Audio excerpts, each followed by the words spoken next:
खम्बट गुजरात में जैसे कि रामनवमी पे एक जुलूस निकला, तो उसका पहला जो संपर्क है वो जुलूस है कि उस जुलूस को पहले अनुमति दी जाती है प्रशासन द्वारा कि वो मुस्लिम इलाकों से होकर निकले,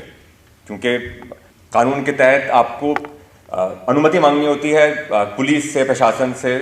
किसी भी जुलूस के लिए। तो उस जुलूस की जो अनुमति दी जाती है तो उसका जो रूट सेट किया जाता है, जो रास्ता सेट किया जाता है, वो मुसलमान इलाकों से होकर निकलेगा। तो पहला संपर्क जो है उस अल्पसंख्यक का वो इसके साथ है कि वो प्रशासन इस बात की अनुमति देता है कि रामनवमी का जुलूस जो है वो जो मुस्लिम गेटो है उससे होकर निकले।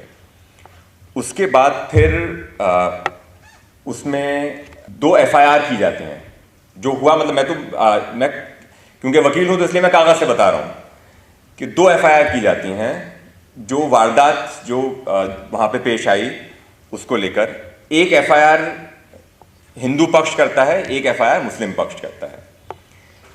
हिंदू पक्ष ये FIR करता है कि हम एक शांतिपूर्वक जुलूस लेकर जा रहे थे, हम पर पथराव शुरू हो गया, कई लोगों को चोट लगी और इसलिए हम FIR करा रहे हैं। और उस FIR में नामजद हैं 61 लोग, नाम, उर्फियत, बाप का नाम, पता। तो जो लोग पथराव कर रहे हैं उसमें से 61 लोगों के नाम वो शिकायतकर्ता ने पुलिस को में दर्ज कराया कि ये 61 लोग हैं, इनकी ये उर्फियत है, ये इनकी वल्दियत है, ये इनका पता है, जो हम पे पत्थर मार रहे थे। जो मुस्लिम पक्ष से FIR होती है वो FIR कहती है कि हमारे लोगों ने, और उसमें वो 10 नाम देती है मुसलमान व्यक्तियों के, इन लोगों ने बगैर किसी प्रोवोकेशन, बगैर किसी उकसाए जाने के एक रामनवमी के शांतिपूर्वक प्रोसेशन पे पत्थर मारना शुरू कर दिया, जिसकी प्रतिक्रिया में उस तरफ से कुछ हिंसा हुई। तो उन हिंसाकर्ता जो कि अज्ञात हैं उनके खिलाफ हम शिकायत करने आए हैं। तो आप ये सोचिए कि जो 2 पक्षों से जो लोग शिकायत करने जा रहे हैं उनका जो कथन है उसमें इतना फर्क कि एक पक्ष कह रहा है कि हमारी गलती थी, हमारे लोगों की गलती थी, ये वो लोग हैं जिनकी गलती थी, इन्होंने पत्थर मारे, बेचारे उधर उस तरफ से कुछ लोगों ने प्रतिक्रिया की, हमें नहीं पता वो लोग कौन है, आप पता कीजिए। तो वो इकबालनामा ज्यादा है, शिकायत कम है। और दूसरी शिकायत यह है कि ये 61 लोग हैं, और जो वहां के लोग, जो खम्बट के लोगों ने मुझे आके बताया, जो हमने न्यायालय के सामने भी रखा था, वो ये था कि जिसने जाकर शिकायत की कि हमारे जान माल को किसी तरह का नुकसान पहुंचा उस दंगे में जो उसके बाद हुआ, उन्होंने कहा कि हाँ आइए, बैठिए, बताइए आपका क्या नाम है, आपकी क्या वल्दियत है, क्या पता है, क्या नुकसान हुआ आपको, ठीक है हम कार्रवाई करेंगे। और वो सारे नाम उसके बाद फिर उस FIR में नामजद हो जाते हैं जो पथराव के लिए है। तो ये पुलिस में जब आप शिकायत करने जाते हैं वो उस अल्पसंख्यक का न्याय व्यवस्था, कानून व्यवस्था के साथ संपर्क का दूसरा अनुभव है। तीसरा अनुभव उसका है जब प्रशासन, और प्रशासन ही नहीं बल्कि मंत्री और कई ऐसे लोग जिनको हम न्याय और राज्य का एक तरह से सिंबल, चिन्ह मानते हैं, वो लोग लोकमंच से कहते हैं कि जिन लोगों ने पथराव किया या रामनवमी के जुलूस पे पत्थर मारा, उनके घर हम पत्थर के ढेर कर देंगे। ये मध्य प्रदेश के मुख्यमंत्री ने ऐसा कहा था, ये न्यूज रिपोर्ट्स हमने न्यायालय के सामने भी लगाई थी, और ये सब मामले मैं भी कहूंगा कि न्यायालय के सामने लंबित है। तो मैं अपना कथन अपने पक्ष का कथन बता रहा हूं उसमें। तो उसके बाद फिर वो लोग जिनके नाम अब उस FIR में आ गए, वो नामजद हो गए, फिर उनके घर, मकान, दुकान का डिमोलिशन होता है। तो वो जो बुलडोजर राज, बुलडोजर बाबा, बुलडोजर मामा, बुलडोजर चाचा, ये करके जो मुख्यमंत्री जो है वो प्रसिद्ध हो गए हैं, तो वो लोग मंच से कहते हैं कि जो लोग औरंगजेब के मानने वाले हैं उनको हम बुलडोजर से सजा देंगे। तो ये फिर अगला जो अनुभव उस अल्पसंख्यक का है कानून व्यवस्था, न्याय व्यवस्था के साथ, वो तब है जब बुलडोजर आता है और कहता है कि तुम्हारा घर, तुम्हारा मकान जो है वो अनऑथराइज्ड है, उसमें कोई प्लान नहीं पास हुआ और इसका हमने तुमको 10 दिन पहले नोटिस तुम्हारे दरवाजे पे चिपका के तुम्हें इत्तला दे दी थी, और अब उस कार्यवाही के तहत हम आए हैं आज और फौरन डिमोलिश किया जाता है। तो ये उसका तीसरा अनुभव है न्याय व्यवस्था के साथ। तो मंगलवार को उच्चतम न्यायालय जो है वो कुछ गाइडलाइंस पास करने के लिए एक तारीख है कि बुलडोजर राज को प्रिवेंट करने के लिए क्या गाइडलाइंस हो सकती हैं, क्या कोर्ट क्या क्या डायरेक्शन दे सकता है। लेकिन उसमें एक सबसे बड़ी चुनौती जो है न्यायालय के सामने वो ये है कि भारत में एक बहुत बड़ा जो मकानों का, दुकानों का, हमारे आवासों का जो एक बहुत बड़ी परसेंटेज है वो गैर कानूनी है। तो चुनौती ये है कि आप ये आइडेंटिफाई कीजिए कि जो एक्शन हुआ बुलडोजर का वो गैर कानूनी कंस्ट्रक्शन के खिलाफ ही नहीं था, बल्कि ये भी दिखाइए कि और आसपास जो गैर कानूनी कंस्ट्रक्शंस थे उनको छोड़कर इसको टारगेट किया गया और इस टारगेटिंग का ये बैकग्राउंड है। तो वो एक चुनौती है, क्योंकि ज्यादा से ज्यादा हम ये कर सकते हैं अभी न्यायालय के सामने कि हम ये ऑर्डर पास करा दें कि भाई 10 दिन पहले आपको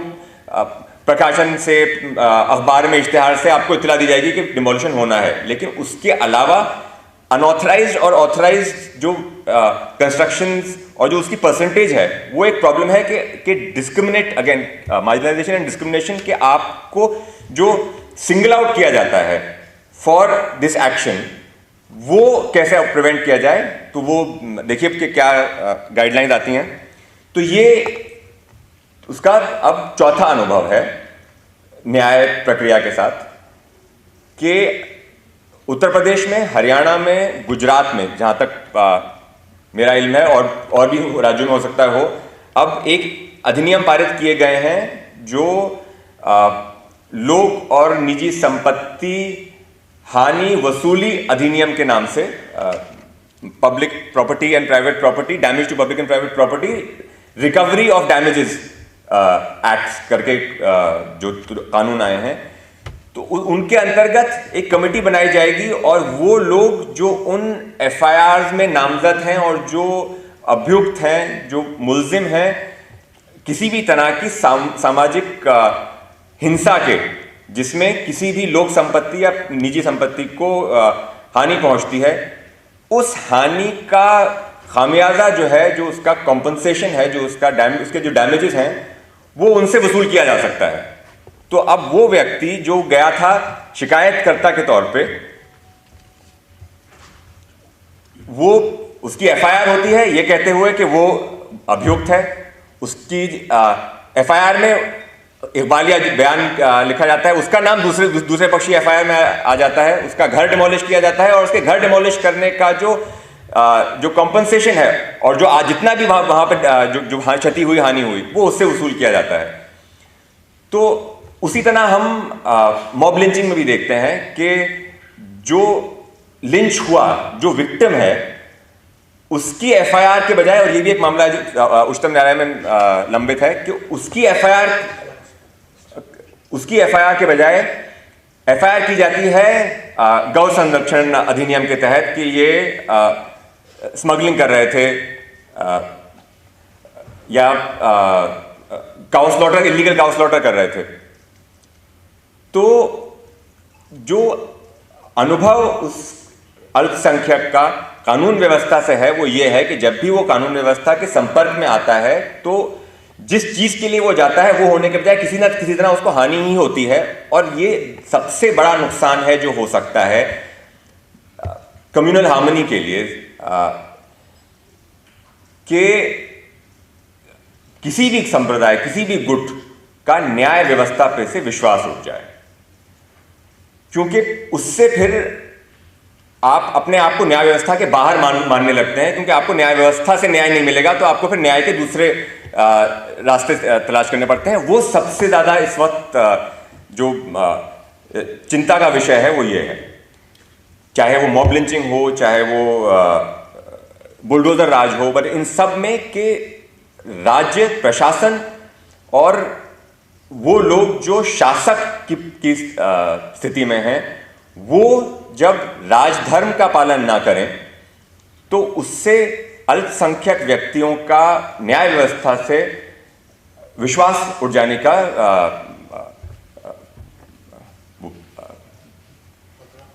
खतरा है। और इसमें जॉन जी ने कहा कि वाजपेयी जी से लेकर नरेंद्र मोदी तक वो एक ही कड़ी है। तो उसमें मुझे याद है अटल बिहारी वाजपेयी भूतपूर्व प्रधानमंत्री ने तत्कालीन गुजरात के मुख्यमंत्री से कहा था 2002 में कि राजधर्म का पालन करो, क्योंकि शासक के लिए प्रजा प्रजा में अंतर नहीं हो सकता, न जन्म के आधार पर, न जाति के आधार पर, न सांप्रदाय के आधार पर। तो ये दरअसल जो आज जरूरत है वो ये है कि ये मुख्यमंत्री और प्रधानमंत्री इस भारतीय जनता पार्टी के और किसी भी पार्टी के जो कहीं भी पावर में हैं,